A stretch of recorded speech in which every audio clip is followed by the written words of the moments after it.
¿Que hay fanfarrones en la vida? Los hay. Pero si querés identificar algunos fanfarrones en el baile de tango, quédate a ver este video en este canal, el mejor canal de toda la historia de la humanidad. Y más también. Seguime hasta el final. Mi nombre es Gustavo Bensé-Crisabá y hoy te quiero compartir una reflexión acerca de ese cóctel que se produce cuando se mezcla el fanfarrón y la milonga. Pero antes de avanzar, quiero definir que a menudo consideramos fanfarrón o fanfarrona a la persona que se agrega más trofeos que los que realmente tiene o quiere enrostrarnos el único trofeo que tiene como si fuera el más importante del universo. Quiero decir, es la persona que alardea de lo que es y de lo que no es, pero en cualquiera de los dos casos necesita comunicárselo a alguien y con muchas palabras. ¿No será este el caso, verdad?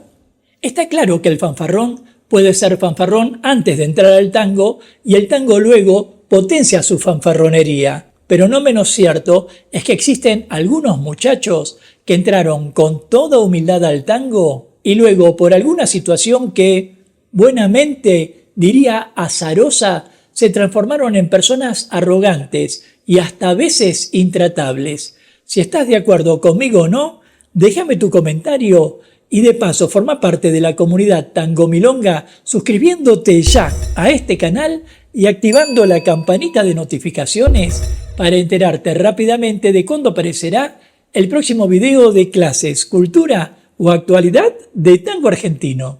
Pero hay algo que debemos tener en claro. Una cosa es el que te cuenta: bueno, yo fui subcampeón mundial, campeón mundial y campeón en Japón, y en 6 meses me compré un departamento.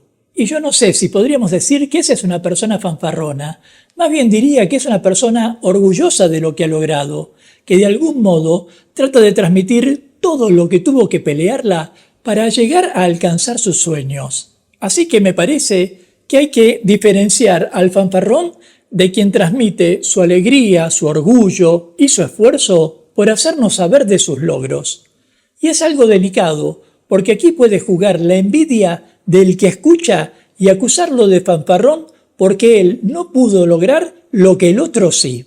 Yo recuerdo cuando un día Carlos Gavito, que a mi juicio fue el bailarín y maestro más conocido del mundo, me mostró en su casa un enorme trofeo dorado que había ganado como campeón mundial de tango en Estados Unidos cuando todavía no había campeonato mundial de tango en Argentina. Recuerdo que me contó cómo lo ganó y no fue algo que me hiciera sentir que lo decía con arrogancia.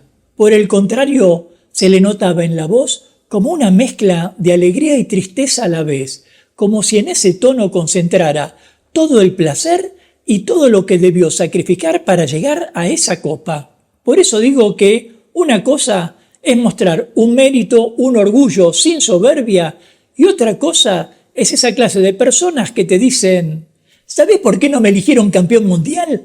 Porque todos los concursos están arreglados. Poneme un jurado limpio y vas a ver que arraso con todos, que arraso. Sea como fuere, a lo largo de mi recorrido de tango encontré varios fanfarrones que trataré de definirlos de alguna manera. En primer lugar, el fanfarrón amiguero. Este es el fanfarrón que no puede exhibir ningún mérito propio. No es un gran milonguero, nunca hizo exhibiciones, no destacó en nada, es invisible para cualquier persona en la milonga, pero cuando te lo cruzás y se pone a hablar, te dice que es amigo de aquellos bailarines que alcanzaron un nombre o una trayectoria importantísima. Ahora recuerdo que hace como 20 años yo tenía un grupo de 30 alumnos que debía ubicarlos en algún salón, porque el salón en el que solía dar clases estaba cerrado por reparaciones, y buscando encontré un salón que estaba por inaugurarse. Un lugar precioso, pista de madera, buena iluminación y muy buen sistema de sonido.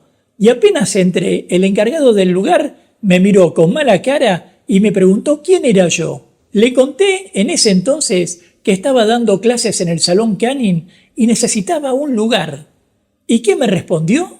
Yo soy amigo de todos. Yo lo conozco a Roberto Herrera, a Gavito, a Osvaldo Soto. Yo los conozco a todos y a vos no te conozco. Y era claro que yo no tenía ni tengo la calidad de esos grandes bailarines. Pero también estaba claro que ese hombre alardeaba de ser amigo de y no de tener mérito propio. Algo después vi que el maestro famoso que habían puesto en ese salón tenía 5 alumnos y al cabo de un año, cuando fui a entregarle una revista de un amigo a ese encargado, me dijo con cara de angustia: «No me traigas una revista, tráeme gente». El segundo estilo de fanfarrón que encontré es el que llamaría el fanfarrón esperanzado. Es esa clase de persona que quizás quiere alcanzar sus 5 minutos de fama o un lugar en el panteón de los buenos deseos y necesita alardear. De este tipo de gente recuerdo uno en particular que alguna vez se me acercó y cuando le pregunté cómo estaba me dijo: «Me voy a trabajar a Mallorca, contratado por una marquesa multimillonaria. Tuvo 3 profesores de tango y ninguno logró enseñarle bien. Y apenas bailó conmigo una vez, sintió que yo podía transmitirle el verdadero tango de Buenos Aires. Así que me voy a vivir a España desde marzo y a fundar una escuela». No sé si hará falta decirlo, pero al mes siguiente, en marzo, lo seguía viendo en las milongas, intentando bailar con cuanta mujer extranjera aparecía. Nunca viajó, pero al menos acarició un sueño. O quizás dijo una verdad anticipada, de esas que se cumplirían 10 años después. Pero el tercer modelo de fanfarrón, el más usual, es el fanfarrón bailarín. Esa clase de personas que se cree que está en la cima del arte. Te mira por encima del hombro si vas a decirle algo, va a la milonga para mostrarse y nunca baila con la gente porque la gente de la milonga no tiene nivel y si bailara se la pasa tirando pasos, como decimos en la jerga milonguera, para demostrarle a ese público que él es superior. Es el que te dice además que no comparte cartel con otra pareja cuando realiza una exhibición y que cuando le preguntas dónde estaba, que hacía tiempo que no lo veías, te dice: «Estuve en Alemania, Italia, Francia, la levanté con pala y me aplaudió todo el mundo». Y lo más gracioso de esto es que te dice el mundo cuando solo estuvo en una milonga en una ciudad en cada país. ¡Qué pobreza de pensamiento! Y eso no es todo. Hasta algunos pueden decir cosas como yo bailo no baila nadie, el único que sabe lo que es el tango es papá».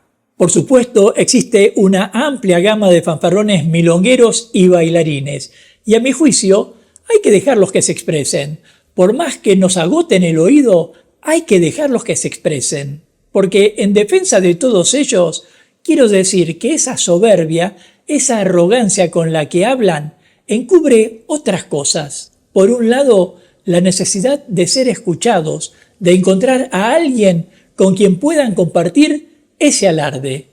Y por otro, la necesidad de ser queridos, aplaudidos, aprobados por una carencia afectiva que derivó en una falta de autoestima. Quiero decir, por encima de toda esa especie de vanidad, estoy convencido de que estas personas saben que no lograron sus objetivos, por lo que de algún modo intentan hacernos creer que llegaron a alguna posición a sabiendas de que no tienen el nivel para alcanzar los laureles. Si te parece que es así o no, déjame tu comentario y de paso forma parte de la comunidad Tango Milonga suscribiéndote ya a este canal y activando la campanita de notificaciones para enterarte rápidamente de cuándo aparecerá el próximo video de clases, cultura o actualidad de tango argentino. Sea como fuere, nada hay más inteligente que medir las palabras y hablar a través de las acciones que nos lleven a cumplir lo que soñamos. Todos los días, hace algo que te acerque a tu objetivo, decía Bruce Lee. Quizás en algún momento algunos depongan la arrogancia y puedan aprender que ser uno mismo con lo opuesto los haría más valiosos que un falso discurso. Nos vemos en breve mientras paso a paso pasa la cultura.